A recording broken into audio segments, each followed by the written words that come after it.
Techno India university Tripura উচ্চশিক্ষার প্রসার, গবেষণা, সংস্কৃতির বিকাশ, শিল্প শিক্ষা, সহযোগিতার সম্প্রসারণ সহ আন্তর্জাতিক সংযোগকে আরও শক্তিশালী করার লক্ষ্যে একাধিক গুরুত্বপূর্ণ একাডেমিক গবেষণা ও প্রাতিষ্ঠানিক উদ্যোগ ঘোষণা করেছে।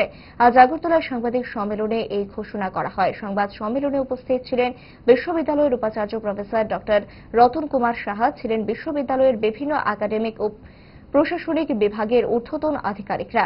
ঘোষণায় বলা হয়েছে, আসন্ন শিক্ষাবর্ষ থেকে বিশ্ববিদ্যালয়ে একাধিক নতুন শিক্ষাক্রম চালু করা হচ্ছে।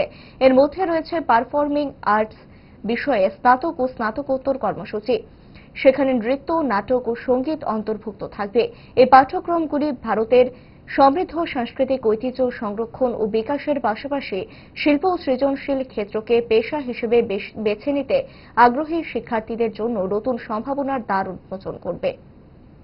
আমরা ত্রিপুরার স্টুডেন্ট নয়, আমাদের এখানে অরুণাচল, পাঞ্জাব, আসাম, ওয়েস্ট বেঙ্গল, মণিপুর এবং বাংলাদেশেরও স্টুডেন্ট আমাদের এখানে আছে।